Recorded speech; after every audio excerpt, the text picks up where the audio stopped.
ഇവിടെ ഇനിയും പലതും നടക്കും. ഉദ്ദേശം മനസ്സിലായില്ല. നിങ്ങളെ പോലെയുള്ള പത്രക്കാരോട് പറഞ്ഞിട്ട് എന്ത് കാര്യം? ഞങ്ങൾ സത്യം അന്വേഷിക്കുന്നു. ഞങ്ങൾ സത്യം തുറന്നെഴുതുന്നത്.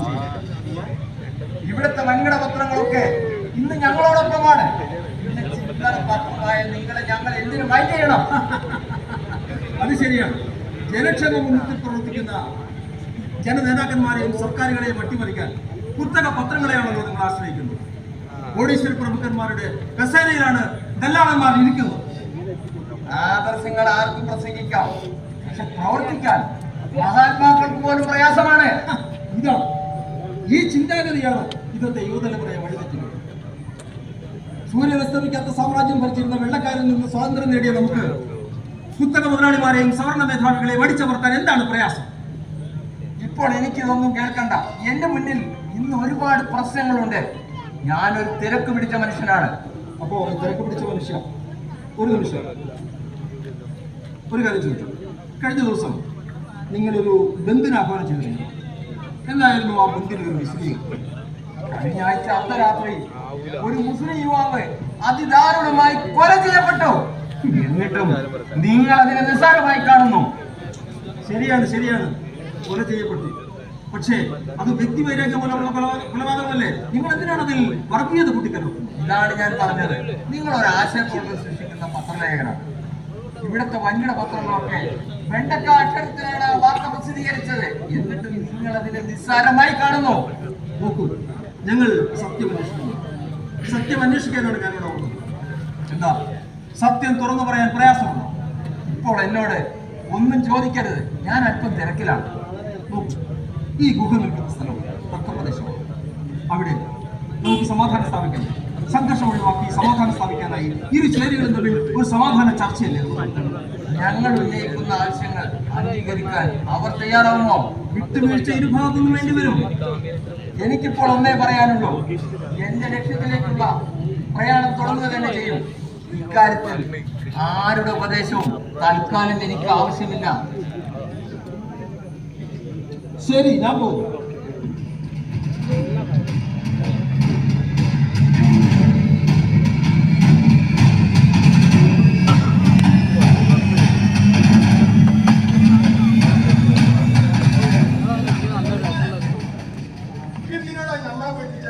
അല്ല മുസ്ലിമേ, ഇവിടെ നടക്കുന്ന കാര്യങ്ങളൊന്നും നിങ്ങൾ അറിയുന്നില്ലേ? ഇവിടെ അങ്ങനെ പലതും നടക്കും. മനുഷ്യന്മാർക്ക് വിടാണ്ടായാലും നിങ്ങൾ ഇങ്ങനെ നിസ്സാരമായി സംസാരിക്കരുത്. ഇന്ന് അന്ധമായി തലയിലൊന്നും ഇല്ലാതാണെന്ന് അക്കി പറഞ്ഞത്. മുസ്ലിമേ, നിങ്ങൾ ഇന്നത്തെ ഈ രാജ്യത്തിന്റെ സ്ഥിതി ഓർക്കണം. ഇന്നത്തെ നമ്മുടെ രാജ്യത്തിന്റെ സ്ഥിതി എന്താണ്? ഇവിടെ നടക്കുന്ന എന്താണ്? യുപിയിലേക്ക്, ബീഹാറിലേക്ക് കണ്ണു തുറന്ന് നോക്കണം. പൊന്നാന സുലൈമാനെ, എനിക്ക് ദൂരക്കാഴ്ച കമ്മിയാണ്. നമ്മളോട് വരാൻ പറഞ്ഞത്. നമ്മുടെ ആൾക്കാർ ഒറ്റപ്പെട്ടായി നിന്ന് നമുക്ക് നമ്മുടെ ടിപ്പുവിന്റെ ഗുഹ സംരക്ഷിച്ചെടുക്കണം. അതെനിക്ക് വേറെ നോക്ക്, നമുക്ക് പണി വേറെ ഉണ്ട്. മുസ്ലിം ഇത് സമുദായത്തിന് നേരെയുള്ള ഒരു വെല്ലുവിളിയാണ്.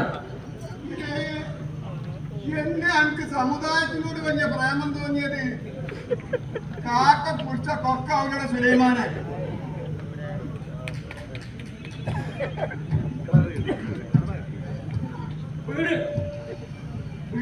എന്താണ് നമ്മുടെ ആൾക്കാർക്ക് ചെല്ലി ആണ്ട് പോയി അങ്ങോട്ടും. ഇതാണ് ഞാൻ പറഞ്ഞത്. ഇവിടെ നമ്മുടെ ആളുകൾക്ക് ഒരു രക്ഷയുമില്ല.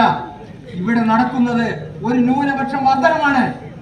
ഇത് വിചാരിച്ച ന്യൂനപക്ഷം ഒന്നല്ലടാ, ഇത് സാധനത്തിൽ നിർത്തിയപ്പോ മതില് വീണതാണ്. സംഭവം എന്തായാലും നഷ്ടം പറ്റിയത് നമ്മുടെ ചോരക്കാണ്. ഇതിനെതിരെ നാം ശബ്ദമുയർത്തണം. ഒറ്റപ്പെട്ടു, എനിക്ക് ചന്ദ്രൻ പറഞ്ഞിട്ടുണ്ടാകുന്ന നമുക്ക് പണി മാറും. ഞാൻ പോകട്ടെ, പക്ഷേ എനിക്കതിന് കഴിയില്ല. ആ പരിക്ക് പറ്റിയവരുടെ കുടുംബത്തിന്റെ മകനെ കാത്തിരിക്കുന്ന ഉമ്മ, ഭർത്താവിനെ കാത്തിരിക്കുന്ന ഭാര്യ, അവരുടെ കണ്ണുനീര് ആര് തുടയ്ക്കും? നമുക്ക് ഇന്ന് തന്നെ ഫണ്ട് തിരിക്കണം.